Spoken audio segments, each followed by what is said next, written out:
Hi, Dr. Rowe here, and today we're talking about back to school anxiety after this pandemic quarantine. I'm an integrative and pediatric mental health expert who's on a mission to change the way we view and treat children's mental health. If you're new to my channel, hit subscribe and don't forget to turn on your notifications so you can get my new video every week. Let's dive in.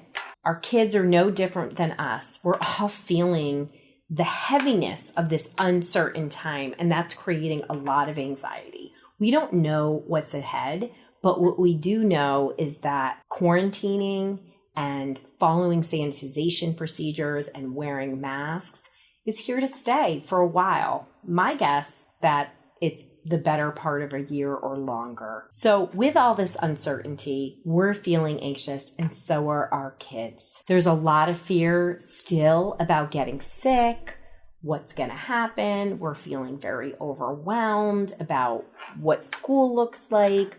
What is the actual physical school year going to be like? What is learning going to look like?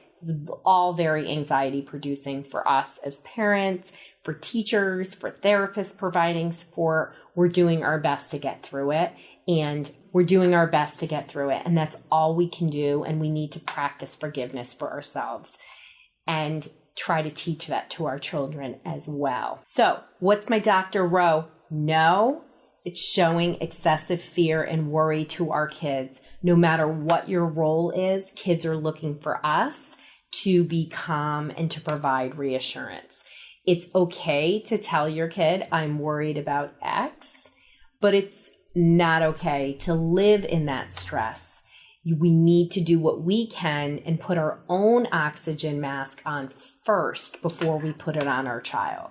So taking a breath, no matter what your role is in working with a child, is really a great place to start. I'm a big fan of a 5-7-8 breath. So that's in for 5, holding for 7, and out for 8. It's free. It's easy. You just need to practice this. And doing this at least 3 reps 3 times a day can really be a game changer in mental health. And it's something I love doing with kids. So no matter what your role is, you can do this for yourself, but really we should be doing this with our kids. A big Dr. Rowe no is not discussing your child's fears and worries and dismissing them. We want to talk about what they're worried about. And there's a lot to be worried about with returning back to school. But we also want to be mindful and have a balanced approach. We want to talk about with them. We want to talk about what their worries are about returning to school. And at the same time, we want to focus on solutions and things that they can control. So what's my Dr. Rowe go for handling anxiety when coming back from this pandemic quarantine? Give them as much information as possible. If your school has given you an email, share it with your kid. Read it. Ask them if they have questions about the email. Show them any videos you might have. Some schools are even doing an orientation, either virtually or in person. Make sure you're there. Do a dry run and a practice.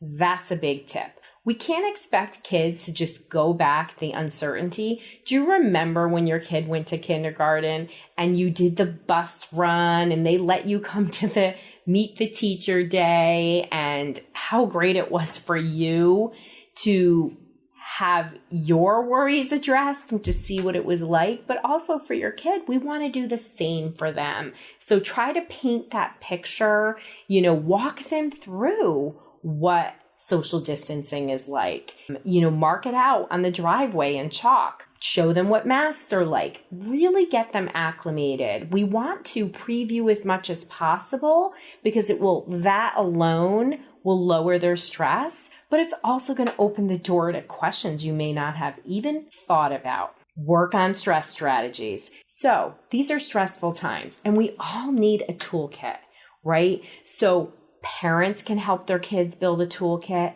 Teachers and therapists can help kids build a toolkit. And these are toolkits that help us get through no matter what in life is stressful. When we think about people who manage stress well, so not everybody is born with a glass half full. And sometimes we need to work on building those strategies to help us view things differently.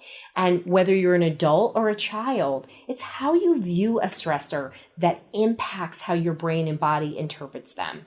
So if we help children build a toolkit and resources to be more resilient, to not just help them get through a stressor, but view it differently, you're going to help them today and in the future. And that's what we want for our kids.